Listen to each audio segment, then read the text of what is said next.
It was one of those peculiar London evenings when the air seemed to hum with secrets. Outside, the fog pressed gently against the windows of Lady Darnley's townhouse in Belgravia, turning every lamp into a trembling halo. Inside, beneath the soft glow of chandeliers, the laughter of the elite rippled across the dining room, a fragile, glittering surface stretched taut over something far darker.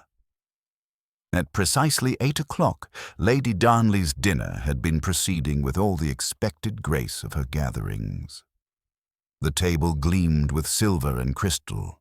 Her guests, bankers, colonels, an actress from the West End, and one particularly watchful Belgian gentleman with immaculate moustaches, were deep in a conversation about politics, art, and the absurdities of modern life. That Belgian gentleman, of course, was Monsieur Hercule Poirot. He had accepted Lady Darnley's invitation out of politeness, though the society soirees of London rarely appealed to him. Still, he had to admit, there was a certain fascination in watching the English upper class perform their rituals of civility, as if the world beyond their fine tablecloths did not exist. But then came the interruption. Small at first, and then, within seconds, all-consuming. From the far end of the table, Lady Darnley's nephew, a tall and rather nervous young man named Simon Darnley, gave a small gasp. His hand trembled. A thin plume of smoke was rising from the folded envelope beside his plate. Before anyone could move, the letter ignited, not with the slow lick of a candle, but in a sudden, sharp burst of flame, like a secret too long contained. Gasps filled the room. Lady Darnley screamed, and within moments the letter was reduced to ash, a small black smear upon the linen. Poirot rose, calm amidst the chaos. "Do not touch anything, if you please," he said quietly, his voice cutting through the clamor like the click of a lock. He bent over what remained of the letter. Only a few half-burned fragments remained, curling like dying leaves. Upon one piece, still legible, were 3 words: "He will know." Lady Darnley, pale and trembling, clutched her pearls. "Oh, my heavens, Simon! What was that?"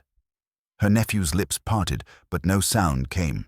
His eyes darted toward Poirot, then away again. It was a look not of confusion, but of fear. Poirot's gaze followed him, keen and unhurried. "Mademoiselle," he said softly, addressing Lady Darnley's young companion, "perhaps you might open a window. The air, it grows heavy." The guests murmured in disbelief. Some whispered of accidents, an electrical spark, a careless ember from a candle.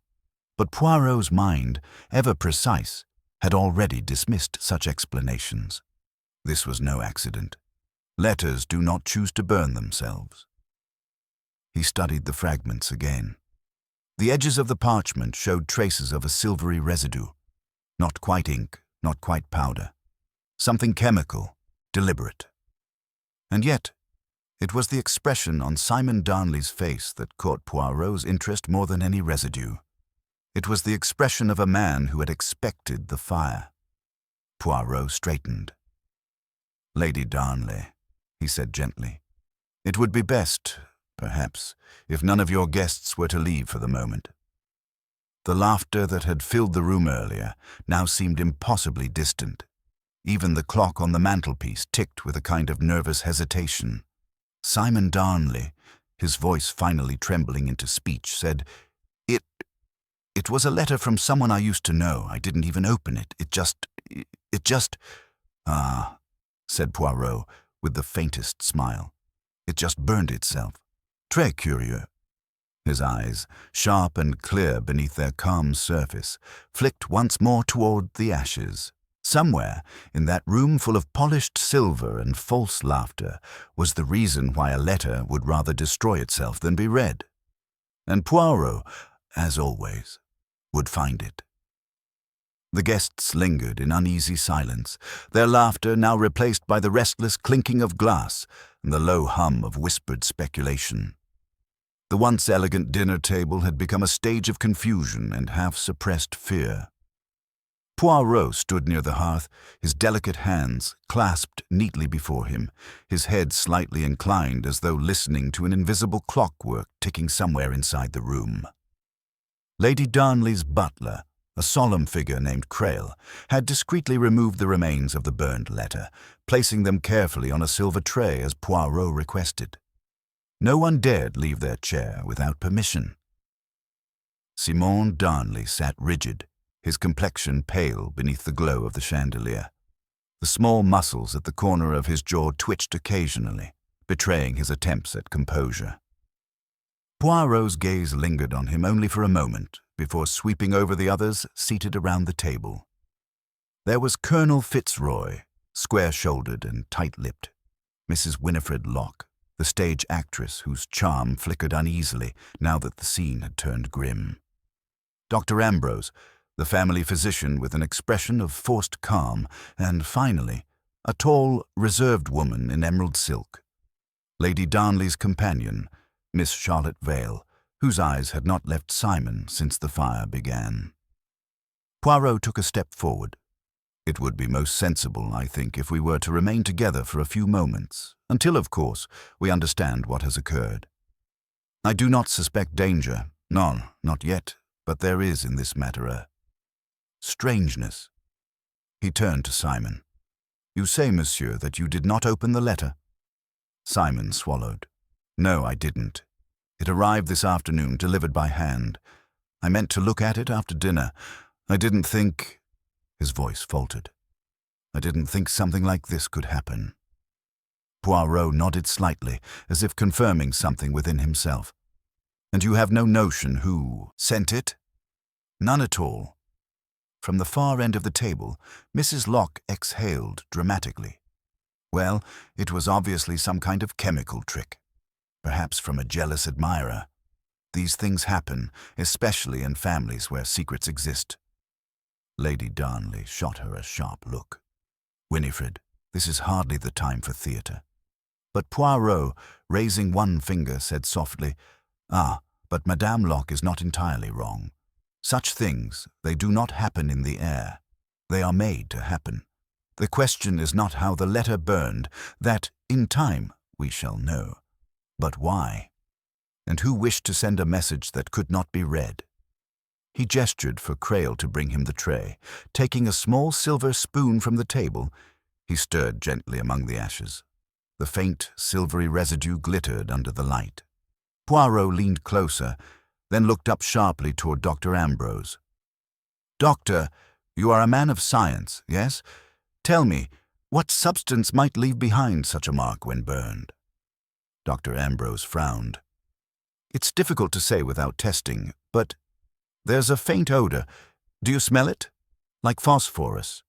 It could have been treated with a pyrophoric compound, something that ignites when exposed to air.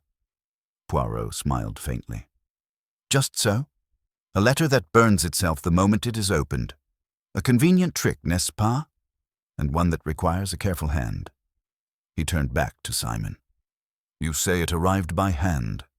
Who brought it? Simon hesitated. Crail did. All eyes turned to the butler. Crail bowed slightly, his manner unruffled. It was delivered by a boy, sir. He would not give his name. He said only that it was to be placed directly in Mr. Darnley's possession. Poirot's eyes narrowed just slightly. A boy without a name. Such boys appear often, do they not, when the sender prefers to remain invisible? Lady Darnley's voice trembled. Monsieur Poirot, surely this is nothing more than some cruel prank. Simon has business rivals, people who envy him. Could it not simply be that? Perhaps, Poirot said softly. Or perhaps it is something more intimate than business. A man's rivals, madam, are not always found in the boardroom. His eyes lingered briefly on Miss Vale, who met his gaze coolly before turning away. The atmosphere had shifted again. Fear had given way to the quiet pressure of suspicion, spreading like smoke among the guests. Poirot allowed it to settle for a moment before he spoke again. I will ask, Lady Darnley. That no one leaves the house until morning. I do not yet say that we are in danger, but it would be wise to keep our circle closed until I can be sure. I shall make a few small inquiries tonight. Perhaps I shall ask each of you for a few moments of conversation privately, yes? The orderliness. It must be maintained. Lady Darnley, visibly relieved to have someone taking control, nodded quickly. Of course, Monsieur Poirot. Whatever you think best. Poirot gave a small bow. I thank you, madame. And now, one last thing. His eyes returned once more to the ashes, to the faint shimmer of metallic dust upon the tray. There is something here which speaks of great precision, great forethought. Whoever sent this letter, they did not act from impulse. They prepared. That, I think, is very important. He set the spoon down carefully, aligning it with the edge of the tray. And when one prepares so carefully, it is not the message that matters. It is the timing of its arrival. He looked around the table once more, and in the stillness that followed, every guest felt the weight of being seen. The dinner party had dispersed into uneasy corners of the drawing-room, where conversation fell into low, anxious murmurs.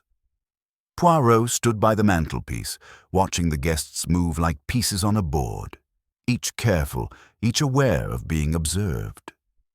The clock on the mantel ticked steadily toward 10, its rhythm precise, soothing in its constancy.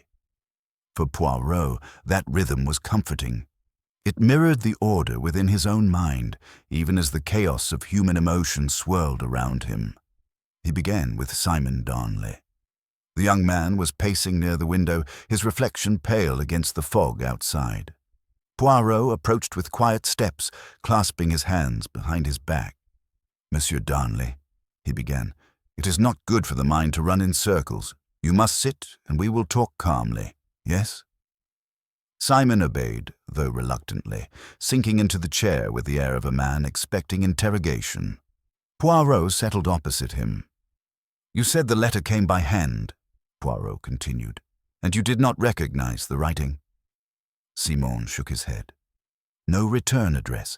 It was plain, unmarked. The boy, Creil, mentioned him. He just appeared, handed it over, and left. I thought it was something from my solicitor. Poirot nodded, his gaze thoughtful. And yet you did not open it. Why? Simon hesitated. I meant to, later, but truthfully, I wasn't eager to read it. He leaned forward slightly. I've had letters before. Strange ones. Not threatening exactly, but unpleasant. Anonymous. Ah. Poirot's brows rose slightly. Anonymous letters. Always an interesting form of cowardice. And were these others similar in nature? They... Simon faltered, eyes darting toward his aunt across the room. Lady Darnley was speaking in hushed tones with Miss Vale. They accused me of things, he said finally. Personal matters. Lies. Poirot tilted his head. Lies are sometimes the truth wearing a mask, monsieur. Tell me, did you keep these letters? No. I burned them. Poirot allowed a small, knowing smile. How poetic. The man who burned his letters receives one that burns itself. Fate. She has a sense of humor, no? Simon looked uneasy. You think this was meant for me personally, then? Not just a trick? I think, my friend, that someone wished to send a message without leaving evidence. Burning removes all traces, of ink, of paper, of fingerprints, but even ashes they speak if one listens correctly. Poirot's tone softened. There is something you are not saying, I think. Something about the words. He will know. You do know, perhaps, what they mean. Simon hesitated, eyes fixed on the carpet. His silence lasted a beat too long. No, he said finally, though his voice lacked conviction. Poirot said nothing further. He simply inclined his head as though accepting the answer, though inwardly he filed the hesitation carefully away. Lies, even polite ones, had their own scent. As he rose, he noticed Miss Vale watching from across the room. Her gaze flickered away the moment his met hers. Poirot approached her next, bowing slightly. "Mademoiselle Vale, I may impose upon your kindness for a few words." "Of course, Monsieur Poirot," she replied, her voice steady but her hands tightening on the back of a chair. He guided her a little aside from the others. "You were seated directly across from Monsieur Darnley when the letter burned. Did you notice anything unusual before it happened?"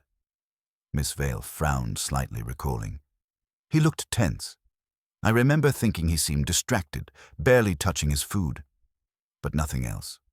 Until the smoke." Poirot nodded slowly. "And after?" She hesitated. "He seemed frightened. Not shocked, as one might expect. But frightened, yes. As though he understood something the rest of us didn't."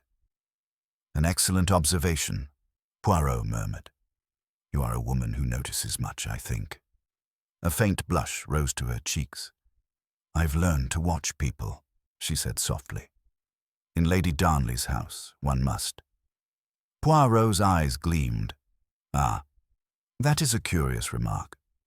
You mean to say there are secrets beneath this roof?" Miss Vale gave a small, brittle smile. "There are secrets beneath every roof, Monsieur Poirot, but here they tend to smoulder."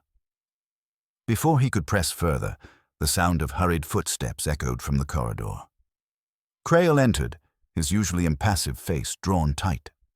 "Pardon me, sir." "Madame," he said, looking between them, "there's been a disturbance in Mr. Darnley's study." Poirot was immediately alert. "A disturbance? What kind?" "The window, wide open, sir. Papers scattered and—" He swallowed. "A strong smell of smoke." Poirot's brows rose, but his tone remained calm. "Another letter, perhaps?" "I don't know, sir. But something has been burned." Poirot's gaze shifted briefly toward Simon, who had gone white again. "Then let us see," he said softly. The guests followed as Poirot and Crail led the way upstairs. The study was dimly lit, its curtains stirring in the cold night air. The faint, acrid scent of something recently burned hung in the room. On the desk, a small porcelain dish still smoldered, the edges blackened. Poirot bent close. In the ashes lay what appeared to be a half-melted seal of red wax, stamped with a single initial. L. He straightened slowly, his eyes narrowing with interest. "It seems, mes amis," he said quietly, "that our letter was not the only one meant to vanish tonight." The silence in the study was taut and heavy, as though the very air hesitated to move. Poirot stood by the desk, eyes fixed on the faintly glowing ashes in the porcelain dish. His reflection flickered dimly in the window pane, fog and firelight mingling to form a ghostly double. Behind him, the guests hovered in uneasy confusion, afraid to breathe too loudly, afraid perhaps of what new revelation might rise from the smoke. Poirot took out his handkerchief and delicately lifted the half-melted seal with the tip of his finger. "A red wax seal with the letter L," he murmured. "Interesting. Very interesting." His gaze moved to Simon. "Monsieur Darnley, you have seen this before, yes?" Simon shook his head quickly, too quickly. "No, never." "No," Poirot said softly. "That is not the truth. You recognize it, I think. Because it frightens you." Simon's lips parted as if to protest, but he caught Poirot's eye, the calm, unwavering intelligence there, and faltered. Lady Darnley stepped forward before he could speak. "Monsieur Poirot, please. Surely this has gone far enough. My nephew has been through quite enough tonight." Poirot turned to her politely.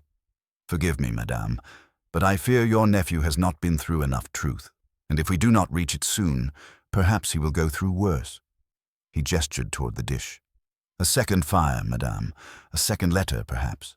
And it is not the air that brings fire into paper, it is the human heart."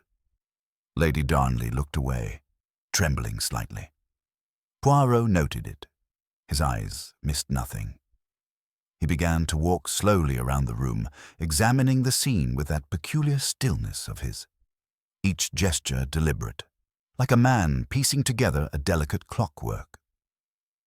On the writing desk lay the remnants of papers that had been swept hastily aside, a pen uncapped, a blot of ink spreading on the wood like a shadow. One of the desk drawers was slightly open. Poirot knelt and peered inside. Within, several envelopes lay scattered, most empty, but one bore a half-torn edge, as though its seal had been pried open recently. He lifted it, inspecting the flap. The wax mark had been broken, but faint traces of red remained, matching the melted seal in the dish. "Curious," he said, almost to himself. "The letter that burned downstairs was unopened, and yet here we have a letter that was opened, and then burned." He turned to Simon again. "Two letters, monsieur. One you would not open, and one you did." "Why?" Simon's hands clenched at his sides. I don't know what you mean. I didn't burn anything." Poirot's eyes softened with a kind of quiet pity. "Perhaps not with your own hand, but someone did, here, in your room, and it was done recently, perhaps while we spoke downstairs.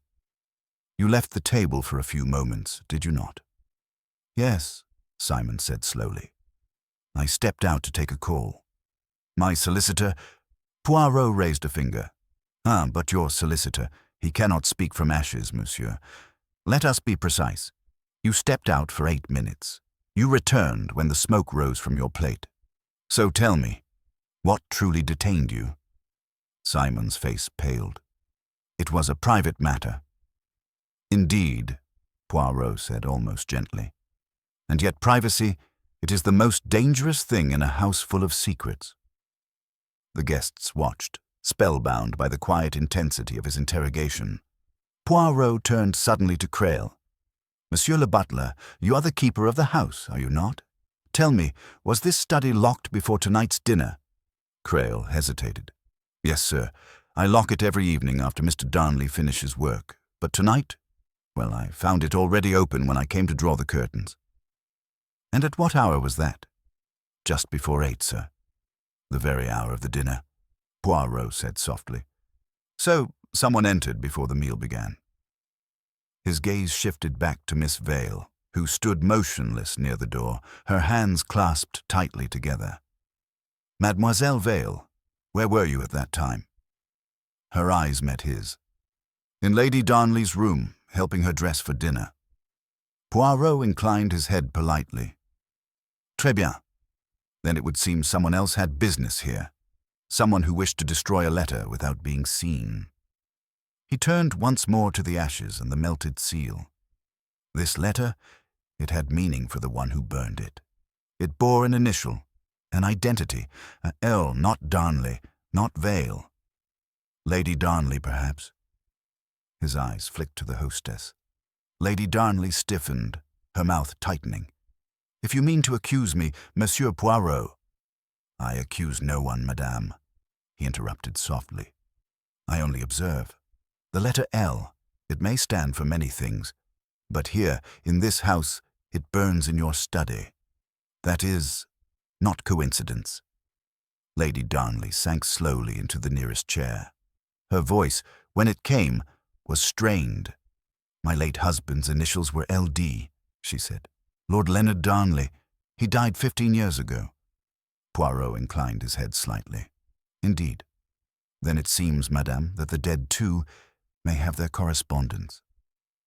The words fell like a quiet stone into a pool, and the ripples of unease spread through the room. Poirot let the silence lengthen. He turned back toward the window, his expression unreadable. "Someone," he said softly, "is playing with both memory and fire. And one of those two things, I fear, will consume the other before dawn." The room remained steeped in a fragile, trembling quiet after Poirot's last remark. Even the fire in the hearth seemed to hesitate, its crackles subdued beneath the weight of unspoken things. Lady Darnley sat motionless, her gloved hands pressed together in her lap, her face caught between composure and dread. The others watched her with the uneasy fascination of those who sense that a veil has been lifted. but cannot yet bear to see what lies beneath. Poirot moved closer to the desk, his polished shoes whispering over the carpet. "So," he said softly, "we have 2 letters, both destroyed by fire, both connected, perhaps, to the name Darnley, and both timed most curiously. One burns before it can be read, the other after. Between them a silence, and in that silence a message." Lady Darnley's gaze flickered up to him. "You speak in riddles, Monsieur Poirot. What message could such madness possibly hold?" Poirot smiled faintly. "Ah, madame, the madness, it is always in the motive, never in the method. The one who sends fire does so for clarity, not chaos. Fire cleans, it erases, it hides. But what does one wish to hide here, I wonder?" He turned his eyes to Simon. "Your uncle, Lord Leonard Darnley. What kind of man was he?" Simon looked startled, as though pulled from a memory he had long buried. "I barely remember him," he said. "I was a child when he died. He was stern, I suppose, very traditional. My mother, his sister, rarely spoke of him." Lady Darnley's hands tightened around her gloves. "My late husband was a man of honor," she said firmly. "Whatever you may imply, Monsieur Poirot, I will not have his name dragged through speculation." Poirot bowed slightly, unperturbed. "But of course, madame, I merely observe that his presence, his name, still lingers in this house. Even after 15 years, a dead man may exert a curious influence, especially if something of his remains unresolved." Dr. Ambrose, who had been standing quietly by the fireplace, finally spoke. "Lady Darnley, forgive me, but Leonard's death, it was natural, was it not?" Her head turned sharply. "Of course it was. He suffered from a weak heart. You were his physician, Ambrose. You should recall that better than anyone." The doctor inclined his head, though his expression remained unreadable. "I recall," he said simply. Poirot watched the exchange with keen interest. "You see, mes amis, how easily memory contradicts itself. Each person remembers differently, and in those small inconsistencies, truth hides itself most conveniently." He moved toward the window and drew back the heavy curtain. The fog outside pressed close, pale and shapeless, as though listening. "It is curious," he said, almost to himself, "that the symbol of fire should return to this house after so long. For a letter that burns itself, that is not a mere accident. It is a message of guilt." "Guilt?" Miss Vale's voice broke the silence, low but firm. "You think someone here is being accused of something?" Poirot turned to her, his eyes glinting. "Not accused, mademoiselle. Reminded. The letter did not need to be read. Its message was already known to its receiver. Monsieur Darnley knew what it meant, even before it caught fire." Simon stiffened, the muscles in his jaw tightening. "That's absurd. You're suggesting I—" "What? Knew it would happen?" Poirot's tone remained calm. "I suggest only that fear is rarely born of surprise. You were afraid, monsieur, not because of what happened, but because of what it meant." Simon opened his mouth to reply, but was interrupted by the sudden slam of a door downstairs. Everyone froze. The sound echoed faintly up the stairwell, followed by hurried footsteps. Crail turned toward the hall. "I'll see to it, sir," he said, leaving the room quickly. Poirot's expression remained thoughtful. "Ah, déjà, the drama continues. This house does not rest tonight." Moments later, Crail returned, his face pale. "Forgive me, madame," he said, addressing Lady Darnley. "The letterbox by the front door. It's on fire." A gasp rose from the guests. Poirot was the first to move, descending the stairs with swift, controlled steps. The others followed, their fear a tangible thing. In the entrance hall, a thin curl of smoke drifted upward from the ornate brass letterbox. Poirot stooped, his gloved hand shielding his face as he examined the smoldering paper inside.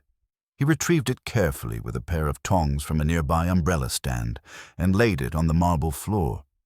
It was another envelope, blackened at the edges, the wax seal half melted but still visible. The same red wax, the same Hercule Poirot looked up slowly. 3 letters, he said quietly. One burned unseen, one burned unread, and one burns before it can even be delivered. Someone is desperate that words not be known. He straightened, his eyes sweeping the faces around him. But words, even in ashes, have meaning. It is not what they say that matters. It is to whom they were meant. Lady Darnley's voice came faintly. Who could send them? Who would do such a thing? Poirot turned toward her, his expression grave yet oddly gentle. That, madame, is the question we must now answer, for I believe these letters were not sent by the living at all. A collective murmur swept the room. Poirot raised a hand for silence. No, not the ghosts of the dead, he added softly, but the ghosts we carry within, the ones we have wronged, the ones we pretend to forget. Someone among us is haunted, and tonight the fire came to remind them.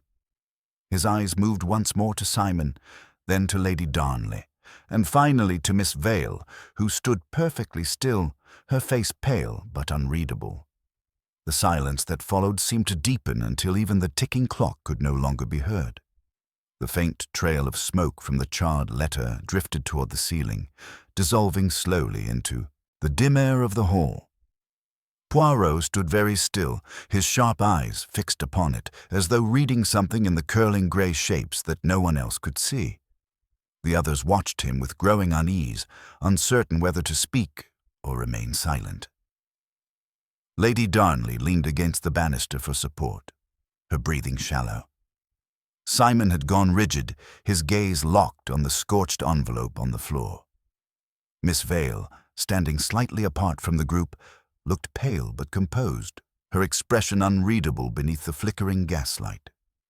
Poirot bent down, inspecting the burned seal once more. The letter L was barely discernible now, its edges warped by flame. He spoke without lifting his eyes. It is most curious, is it not? 3 letters, each destroyed by fire, each bearing the same initial. And yet, he looked up slowly, no one among us admits to writing them, to sending them, or to receiving them. This, I think, is what you English call, how do you say, the perfect mystery. Perfect? Simon's voice cracked slightly. This is madness. Someone in this house is playing a vile trick, and I mean to find out who. Poirot turned to him, calm as ever. Then you and I are allies, monsieur, but if we are to find the one who sends the fire, we must not allow emotion to blind us. Anger, it clouds the little grey cells. Precision, order, that is how we shall see. Dr. Ambrose cleared his throat, his composure slipping. Monsieur Poirot, forgive me, but this business of letters that ignite on their own, it can't all be deliberate. There must be some natural cause, some chemical reaction, perhaps. A practical explanation. Poirot smiled faintly. Ah, doctor, always you look to the science, the mechanism. And yet even in chemistry, is it not true that intention guides reaction? The wrong hand mixes the wrong elements, poof, and we have disaster. No, there is purpose here. A mind, calculating, careful, very English in its restraint, but driven by something deep. Lady Darnley raised her head suddenly. You speak as if you already know who it is. Poirot inclined his head slightly. I know only that the letters were meant for Simon Darnley, and that their destruction benefits one person above all others. And who might that be? She asked, her voice tight. That, said Poirot softly, is what I am about to discover. He turned to Creil. Monsieur, fetch for me a small bowl of water, if you please, and a candle, and a clean handkerchief, white if possible. Creil hesitated, glancing at Lady Darnley for permission before hurrying away. Poirot moved to the console table by the door, where the faint scent of scorched wax lingered. You see, he said to no one in particular, Fire destroys, yes, but it also reveals. What burns leaves behind the trace of what it consumed. One must look not for the thing itself, but for its outline. When Creole returned, Poirot lit the candle and held the half-burned envelope above it for a moment, allowing the warmth, not the flame, to bring out hidden marks. A faint shimmer appeared across the paper's surface, lines of residue catching the light. Poirot leaned closer. Ah, as I suspected. There were words written beneath the seal. Invisible ink, perhaps. Something chemical. He glanced at Dr. Ambrose. Phosphorus again, maybe? Or quinine? The doctor moved closer, peering through his spectacles. Yes, quite possibly. It's faint, but I can make out a few letters. E and T. Poirot smiled. Retour, he said softly. French for return. Or perhaps retaliation. Both would fit, would they not? Simone stepped closer, his voice unsteady. What does that mean? Retaliation for what? Poirot straightened, his face grave. For a wrong long hidden, monsieur. A wrong buried beneath manners, respectability, inheritance.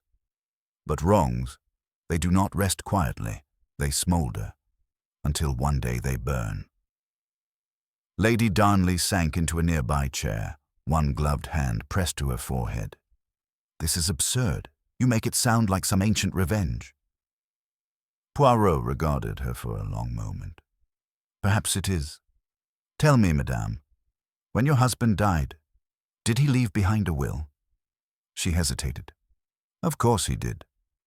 And this will, did it favor your nephew, Simon? Her voice was sharper now. It left him what was rightfully his. Poirot's gaze softened. And what of the others, madame? Were there none who felt cheated by that division? No other heirs, no companions, no distant relations who might think themselves wronged? Lady Darnley's eyes flickered, but she said nothing. Miss Vale, however, spoke suddenly, her voice low. There was one, she said. All eyes turned to her. Lord Darnley's secretary, a man named Lionel Hart. He was dismissed a month before Lord Darnley's death, under circumstances never fully explained. Poirot's eyes brightened with quiet triumph. L. Hart, the letter L, the initial that burns, yes? Lady Darnley turned on her companion sharply. Charlotte, you have no right. But Poirot raised a hand. No, madame, she has every right. Because now, I think, we begin to see the outline of the truth. The letters are not new. They are old. Old letters, written long ago, sealed with the mark of L, and returned at last to the house from which they were once banished. The flame of the candle flickered then, as if stirred by an unseen breath. Poirot's voice dropped to a murmur.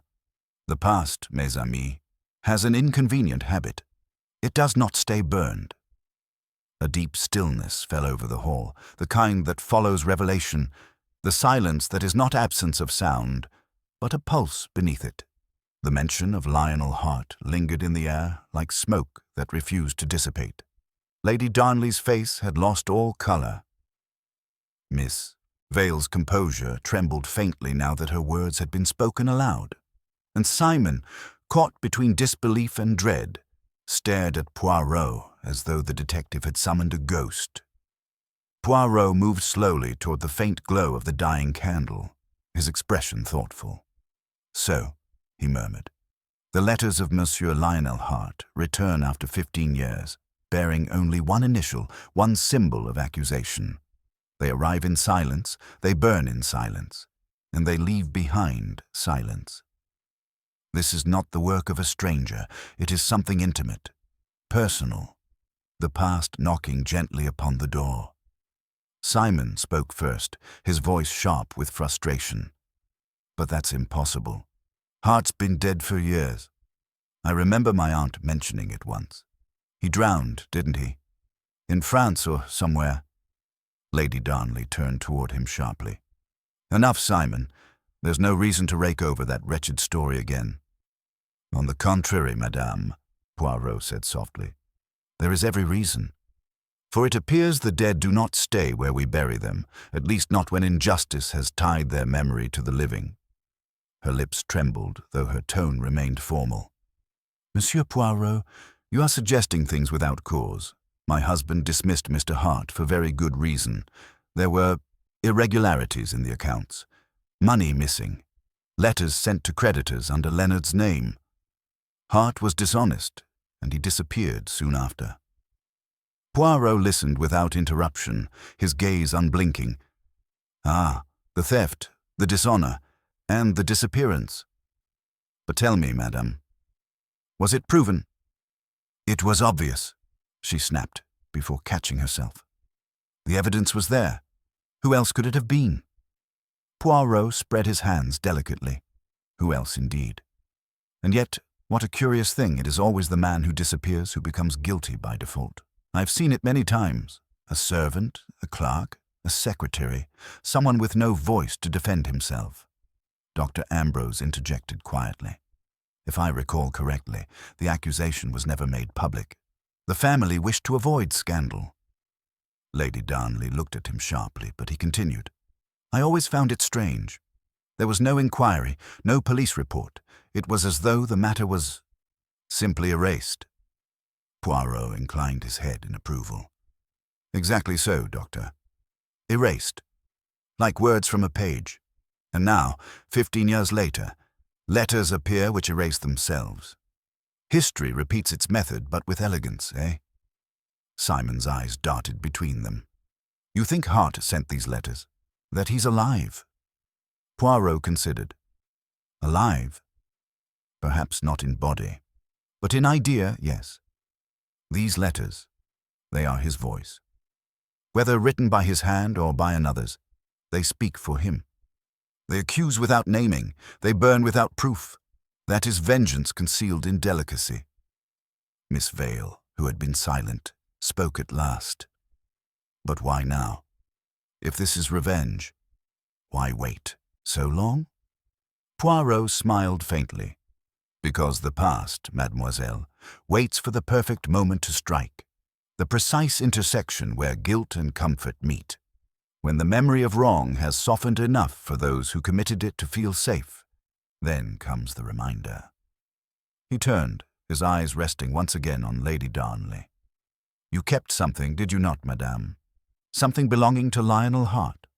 A letter, a photograph, perhaps? A relic you could not bring yourself to destroy completely. Lady Darnley's eyes widened. How could you possibly? She stopped herself too late. Poirot's expression did not change. Ah, he said softly, then I am right. You see, madame, the order of your mind, your obsession with control, it betrays you. A woman who removes all traces of scandal does not leave even a folded letter behind, unless she cannot. Unless it means something more. The old woman sank slowly back into her chair, defeated. It was a photograph, she whispered. I found it in Leonard's study after he died. A picture of him with Lionel, by the lake on the estate. There was writing on the back. I couldn't throw it away. Poirot's eyes gleamed. The lake, he repeated softly. And Lionel Hart drowned, did he not? She nodded faintly. Yes, they said he fell in one night while walking near the water, but his body was never found. Poirot's gaze moved toward Simon, who had turned ashen. You have been to that lake recently, monsieur? Simon hesitated. No, not since I was a boy. Poirot watched him closely, and yet someone has. For letters to burn, for seals to return, one must first retrieve what was left behind. Perhaps in the depths of the lake lies not only the truth, but the origin of this fire that now consumes your peace. He looked once more at the charred remains of the envelope. It is a strange thing, this story of yours. The water that drowned a man now sends messages of flame. The elements, they balance themselves, and when nature seeks balance, it is because man has disturbed it. He extinguished the candle with a precise breath. Tomorrow we shall go to this lake. There, I think, we will find that the dead have not finished speaking. The morning came shrouded in a pale mist that softened the outlines of everything it touched. From Lady Darnley's terrace, the garden stretched away into a blur of dew and silence, the air holding that faint chill peculiar to early dawn. Poirot stood by the balustrade, impeccably dressed despite the hour, his gaze fixed on the distant trees where the path curved down toward the lake. Behind him, the household stirred uneasily, still shadowed by the night's events. The guests, though invited to sleep, had scarcely rested. There was the feeling, unspoken but shared, that something unfinished still lingered among them. Poirot turned at the sound of footsteps. It was Simon, his face pale and drawn, his hair untidy, as though he had spent the night wrestling with ghosts. He paused a few steps away, hands thrust into his pockets. "You mean to go through with it, then? The lake, I mean." Poirot inclined his head. "Mais oui. There are questions that can only be answered where silence began. You, Monsieur Darnley, will accompany me. It is time, I think, that you meet the truth which waits beneath the water." Simon looked as though he might protest, then only nodded. Together they descended through the garden, the gravel crunching faintly beneath their shoes.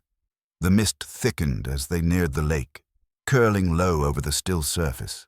It was a beautiful place, tranquil and deceiving, a mirror without memory. Lady Darnley followed at a short distance, leaning on Miss Vale's arm, her face tight with apprehension.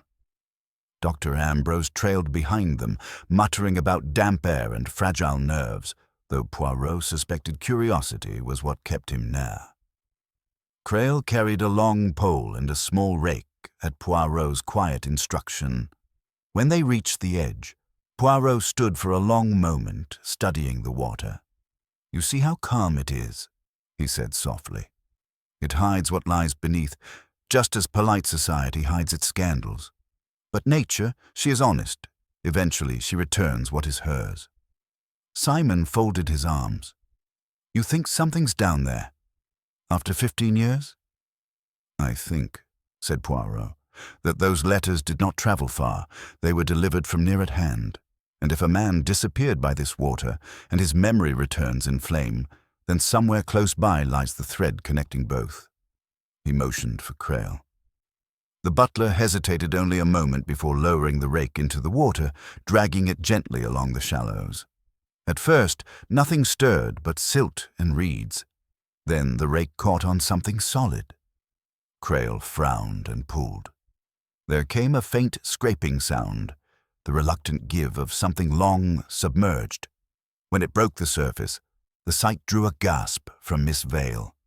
It was a small metal box, its hinges rusted, its lid sealed by corrosion. Poirot's eyes gleamed. "Ah, you see, the lake, it keeps its secrets, but not forever." Simon stared at it. "You think that's hearts?"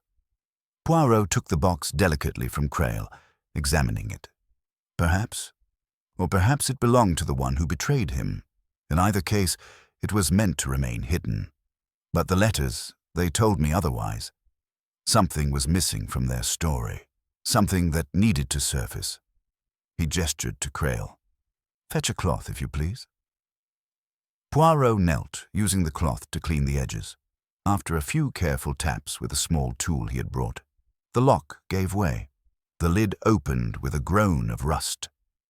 Inside, wrapped in what remained of oilskin, lay a bundle of papers tied with faded cord, and a silver cigarette case engraved with the initials L.H. Lady Darnley gave a small, strangled cry. Poirot lifted the bundle and began to peel away the damp wrapping. The top page was a letter, its ink blurred but legible enough to read. He did so silently for a moment, his brow furrowing, then looked up. "It appears, mes amis, that Monsieur Lionel Hart did not steal from Lord Darnley at all. These letters, they are copies of transactions, payments made to an account in a name not his own.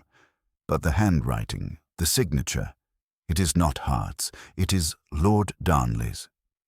Lady Darnley staggered, clutching Miss Vale's arm. That's impossible. My husband was... he was honorable. Poirot's tone was gentle but firm. Your husband, madame, may have been desperate. These records show large debts. Gambling debts, I think. Hart was his secretary, his confidant. Perhaps he discovered the truth. Perhaps he confronted his master. And when a man's pride is threatened, he will do many things to preserve it. Simon's voice came low. You think my uncle killed him? Poirot sighed softly. I think there was a struggle by this very lake. Perhaps an accident, perhaps not. But Lord Darnley lived with that guilt, and when he died, the secret went with him. Until now. He looked at the charred papers in his hand. These letters that burned, they were not sent by Hart. They were sent by someone who found these records and sought justice, or vengeance. His eyes turned slowly toward Miss Vale. She had gone very still. Her gaze met his for only a moment before dropping to the ground. Poirot's voice softened. You, mademoiselle, you cared for Lady Darnley. Yes, you served her faithfully. But before that, you were not always in her employ. There is something familiar in the handwriting on these envelopes. It bears the delicate stroke of a woman's hand. Tell me, what was your maiden name? Miss Vale's lips trembled. Charlotte Hart, she whispered. Lionel was my brother. A collective gasp broke from the group. Poirot only bowed his head slightly, as though confirming a deduction long expected. Then it seems, mademoiselle, that the lake has finally given you back your brother's voice. Her eyes shone with quiet anguish. I didn't mean for anyone to be harmed, she said. I only wanted them to remember what they did. Poirot's tone, though soft, carried a quiet finality. And so you sent the letters that burned to remind them that guilt cannot be buried forever. The fire, it was your brother's silence returning to speak. The mist thickened once more around the lake, wrapping the figures in a pale veil. No one spoke. Poirot closed the box gently and straightened, his expression unreadable. It is finished, he said quietly. The truth, like the dawn, has risen, though it burns the eyes of those who see it. The wind stirred faintly over the lake, rippling the mist that clung to its surface. No one spoke. The small metal box lay open upon the grass, its contents glimmering dully in the morning light, papers heavy with accusation, a cigarette case tarnished by time. Miss Vale stood apart from the others, her hands clasped tightly before her, her face pale with a kind of fragile defiance. Poirot watched her for a long moment, his expression unreadable, then turned back to the group. You see, he said softly, truth, it is like the reflection upon water. It may be disturbed, it may be obscured, but always it returns. It is not the fire that destroys, it is the lie that feeds it. Lady Darnley drew herself upright, though her eyes were shadowed with shock. Charlotte, you mean to tell me that all this, these letters, this madness, was your doing? Miss Vale lifted her gaze. I did not wish for madness, my lady. I only wished for remembrance. My brother's name was dragged through mud, his body never found, his story erased. I came to you under another name, not for revenge, but for peace. But when I discovered those letters in your late husband's drawer, when I saw his signature upon the accounts Lionel was accused of forging, I knew the truth had been buried. I could not bear it. Lady Darnley's lips quivered. And so you chose to torment us? Her voice trembled, but Poirot's quiet tone cut through before anger could take root. No, madame, Mademoiselle Vale did not wish to torment. She wished to compel remembrance. The letters were symbols, not threats. Each one was sent with care, meant to burn the moment it was opened. The burning, it was theatrical, yes, but symbolic. Fire consumes, but it also reveals what cannot be forgotten. Simon exhaled sharply, his face pale. But one of those letters nearly set the table alight. It could have killed someone. Poirot looked at him, his eyes narrowing slightly. Ah, but that, I think, was not mademoiselle's doing. The composition of the burning agent, very clever, very controlled. It was designed to burn quickly, precisely, and with no harm. But the letter that flared so violently, the one that frightened you, monsieur, that one was tampered with. Simon blinked. Tampered? By whom? By someone who feared too much light upon the past, Poirot said. Someone who suspected that these letters were more than coincidence. Someone who wished the secret to remain buried. All eyes turned to Lady Darnley. She stared back at Poirot, the faintest tremor in her hands betraying her restraint. You think I would endanger my own guests? My nephew? Poirot's tone remained calm, but his words struck like quiet blows. Not in danger, madame. Silence. You have lived 15 years under the shadow of your husband's guilt. You knew the truth, or enough of it. You feared exposure, not because of the crime itself, but because of what it would do to the Darnley name. You believed the matter was closed until the letters began to arrive. And when they did, you panicked. You altered one, thinking to frighten your nephew into silence, to make him dismiss it as prank or hysteria. Lady Darnley's breath came sharp and shallow. You have no proof? Poirot spread his hands gently. On the contrary, madame. The silver powder that burned the paper, its scent was faintly different upon that first letter. There was a trace of camphor, something added after the fact. I noticed it that very night. And who in this house has access to both chemical solvents and perfume boxes, eh? Only one who controls the household. Only you. Her composure cracked.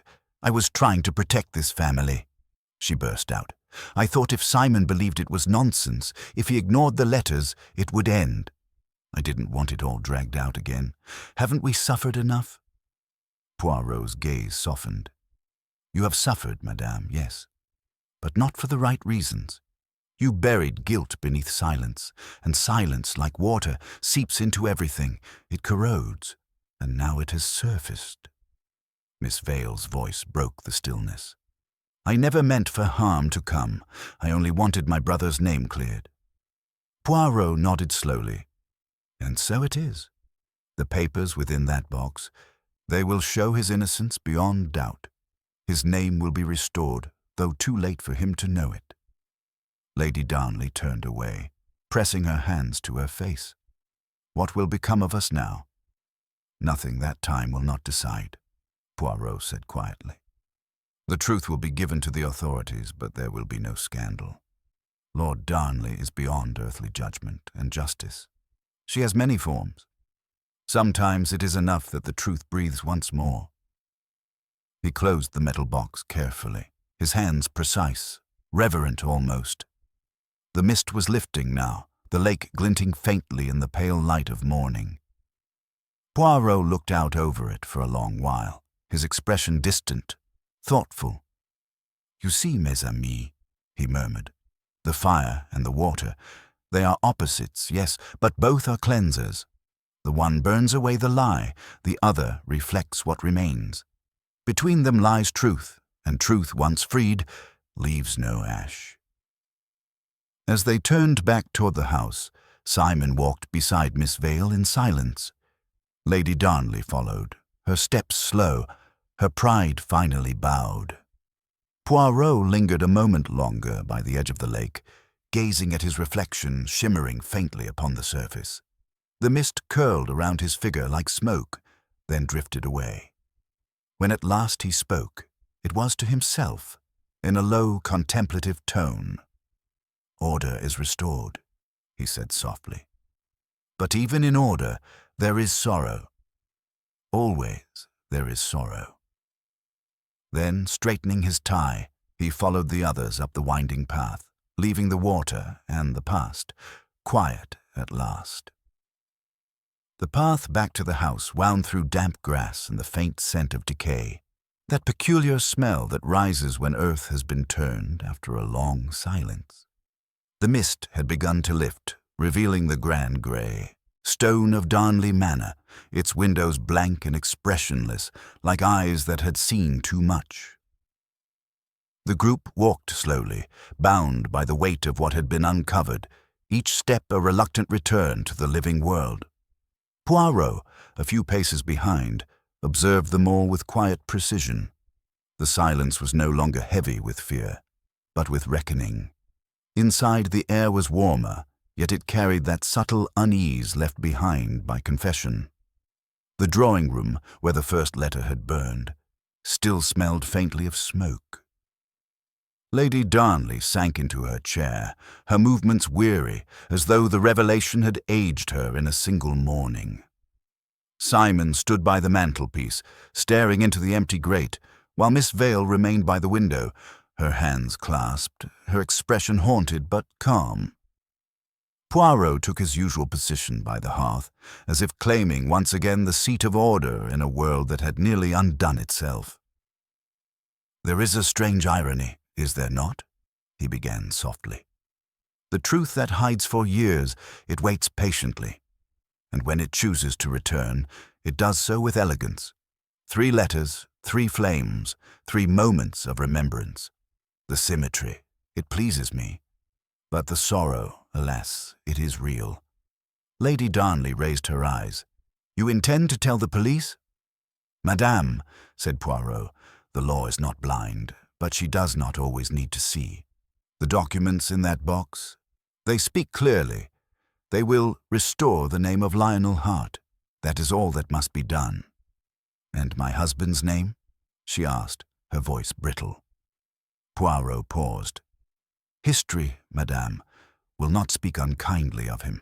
It will say only that he erred, and that his conscience, perhaps, was punishment enough. You see, I do not believe he was a cruel man, merely a proud one. Pride, it can make even good souls do foolish things." Her eyes filled, but she did not cry. "He was always so careful," she murmured. "So deliberate. I thought his secrets were the same." Poirot inclined his head slightly. "And yet, madame, even the most deliberate mind cannot predict the endurance of guilt. It is like a flame beneath the skin. It flickers, dies, and then returns when one least expects." He turned to Miss Vale, whose gaze had not left the garden beyond the glass. "You will stay here no longer, mademoiselle," he said gently.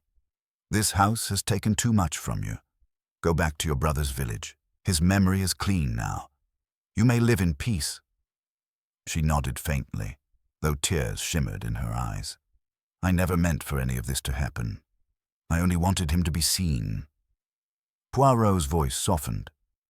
"And he has been, by those who mattered most. That is justice of another kind." Simon, who had remained silent until now, turned from the mantel. "I don't know how to thank you, Monsieur Poirot. I thought I was losing my mind. The letters, the fires, it all felt like something supernatural." Poirot smiled faintly.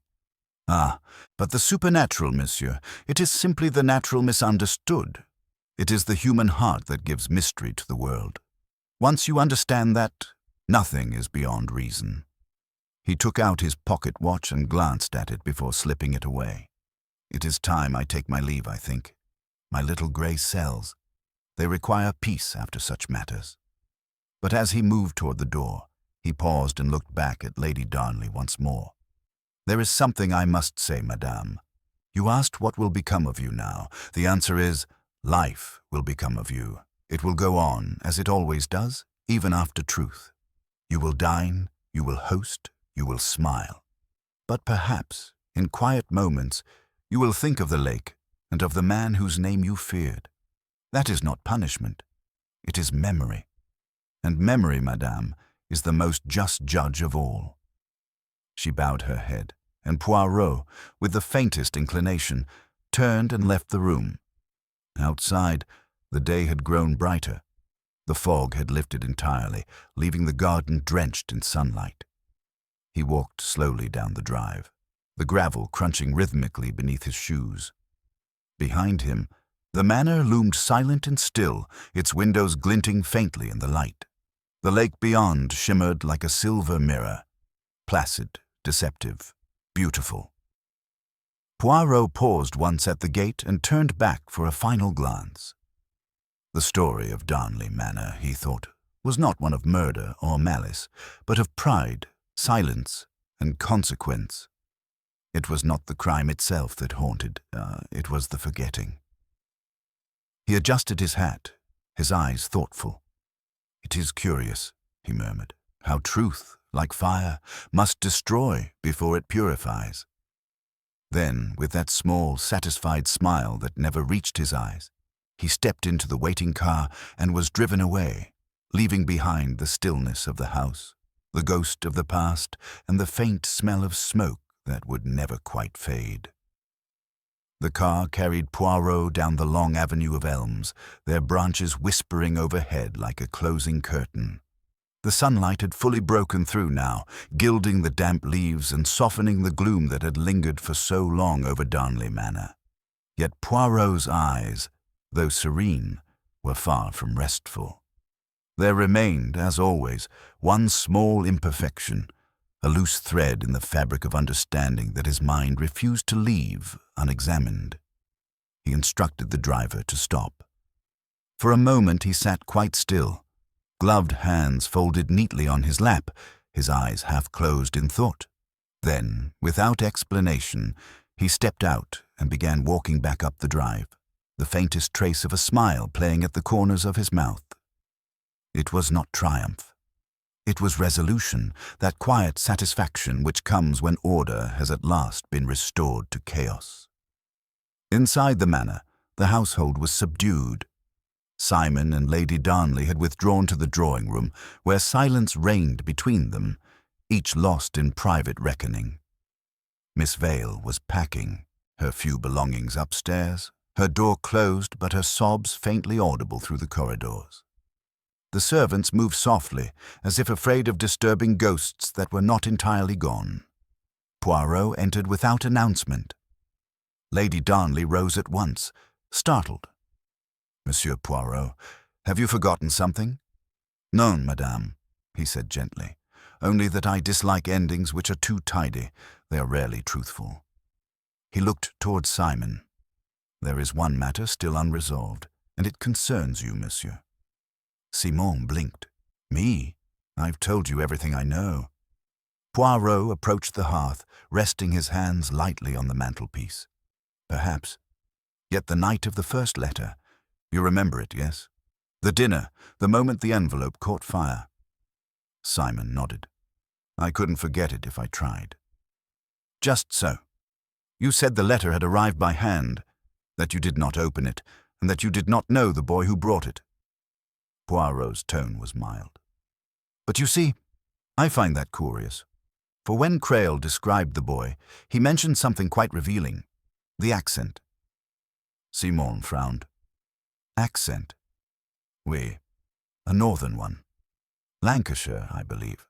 The same as yours, before you polished it away at university. The same as that of Lionel Hart's family." Poirot's eyes gleamed softly. "That boy, monsieur, was not hired by chance. He was paid by someone who knew exactly how to make the delivery appear anonymous, and who knew that the sight of such a messenger would pass unremarked by the household staff. It was you." Simon took an involuntary step back. "That's absurd." Poirot's voice remained steady, almost sorrowful. "No, my friend, you are not the victim of those letters. You are their conductor. You discovered the truth before anyone else. Perhaps you found the box weeks ago, perhaps longer.